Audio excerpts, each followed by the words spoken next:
Welcome back, Backroadians. Deborah the Bee back with another video from the Backroads 2. Thanks a lot for being here today.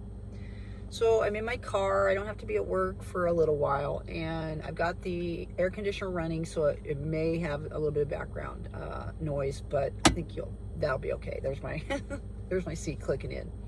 I thought I'd do another video. It seems like everybody is really relating with these camping stories. So I referenced this other couple of incidents that happened several years ago. It actually was exactly 3 years from when the big C happened. That happened to me as well. So I'll tell you all three of those times and try to be as brief and quickly as I can because I just have 10 minutes. So I was enrolled in trucking school right before the big C hit. And I had called them the Thursday before it hit Sunday, where they're in Kansas, where I'm from. And I'd asked them about the down payment that we had put down, and that if they closed the school down, will we get it back? I'd actually asked it for those that I knew because I went to check the class just to check to see what kind of rides they had, and a lot of them had hoopties. So I knew that those individuals probably worked food service jobs and that they were trying to better their lives to become truck drivers. So I knew that food service was going to be one of the very first jobs that was going to go away. And I knew that these people would probably need this money. It was like $500 is what it was. Well, the guy poo-pooed me and he was like, Kansas is so vast and spread out, it won't affect us. And I was like, dude, my daughter-in-law is in the nursing class right now. If one of those nurses gets it, you're going to shut down this whole school. So what's your protocol? And he didn't know. He was like, we don't have one and all this. And he just poo-pooed me away until the Monday when I went there and said, I want my money back. And they were very upset at me.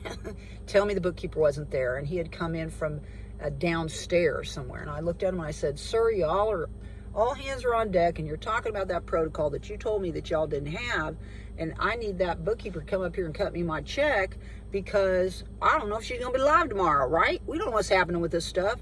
So they gave me my check, and then I started to take care of my grandkids after that.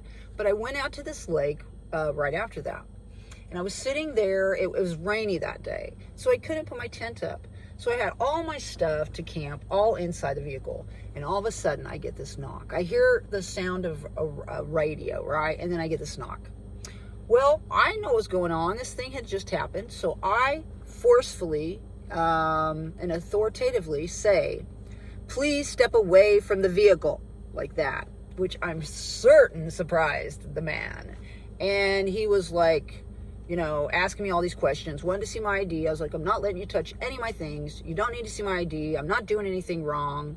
And I'm just here. And he's like, well, I got a call and I'm just checking on you. And I was like, I'm just sitting here looking at because I'm fascinated by the trucker information. I'm fascinated by all of it. The connections from the trailer to the tractor or the truck or whatever.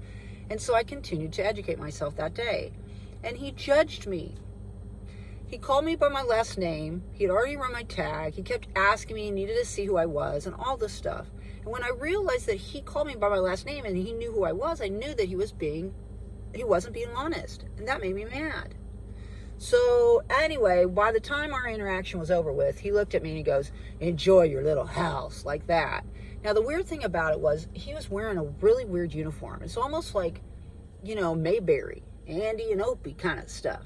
And I know that this lake was out kind of in the boons, in the sticks, but come on, seriously. So I was wondering if I wasn't in a portal or something, a time portal, but that would have happened at that time. Now, almost 3 years later, during the day, a ranger comes up, and I didn't realize that they had placed another ranger in front of the car. I'm sitting back here on my iPad, just chilling. It's kind of cool out, yes. But big whoop, I've got insulated panels, and I had them in.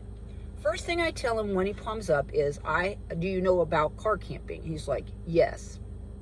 Isn't it their job to retain information, especially if you're investigating, right? But he didn't retain that. So I said, I have insulated panels. They're blackout panels, and they're insulated to keep me warm. I told him that right off the get-go. He comes up and tells me that my tent is too dark.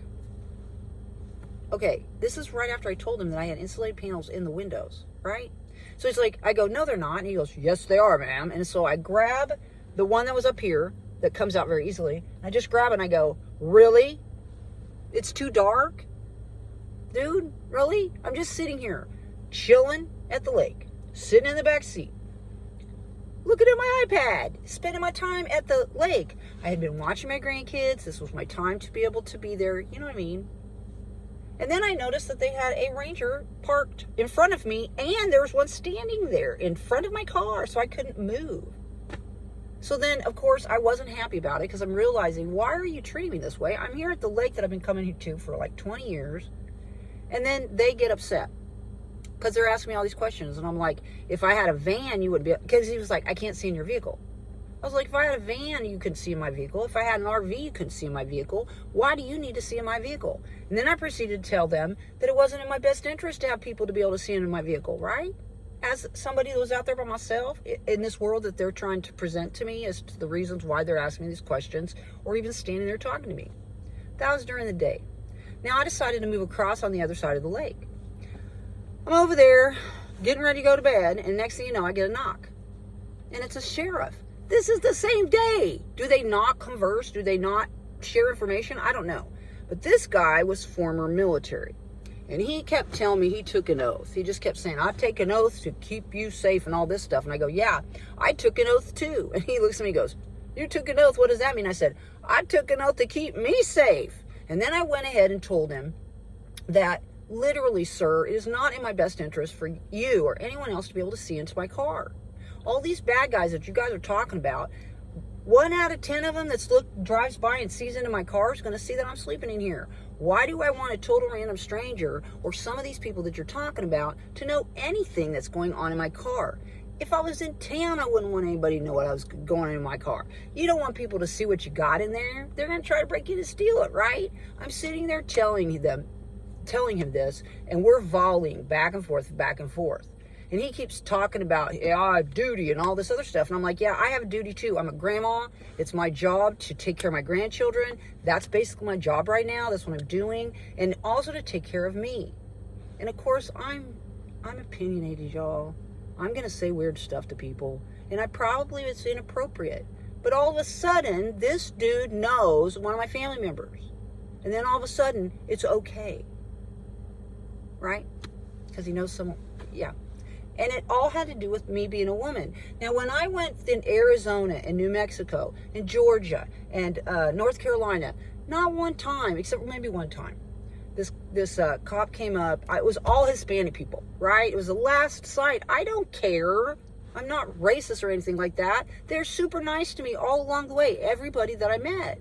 I played with their kids. Their kids saw my camping, my Car-V. They thought it was awesome. You know, they wanted to share food with me. Of course, I didn't eat the same way they did, but you know what I mean? I never had any issues. But when I went back to Kansas, it was like, I'm a frail little lady. You know, I'm not a frail little lady. I've learned a lot being on the road, man. It strengthened me. I took care of my kids and my grandkids, and that was my life.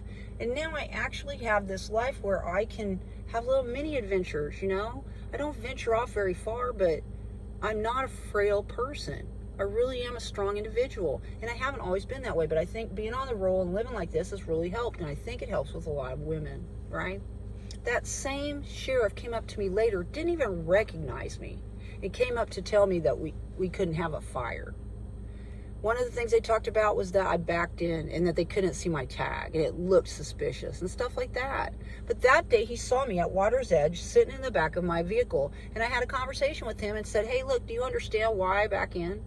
That this is what I do. This is the deal. And you all ought to probably understand it because there are a ton of people that are car camping, both men and women. And so a lot of these lakes are now shortening your time. You can't be there like 2 weeks. It's only 1 week. And there's a lot of people like living in their vehicles too because of the society we live in and the economy. But I thought I'd do this video today. I hope that you can relate, and I appreciate everyone that's a new subscriber and all the comments. I really do. Get out there and spread those little pieces of peace. Thumb it up if you liked it. Subscribe if you want to see future videos. And stay safe and sane and brave out there, y'all. My name is Deborah the Bee. We'll see y'all on down the road. Bye-bye.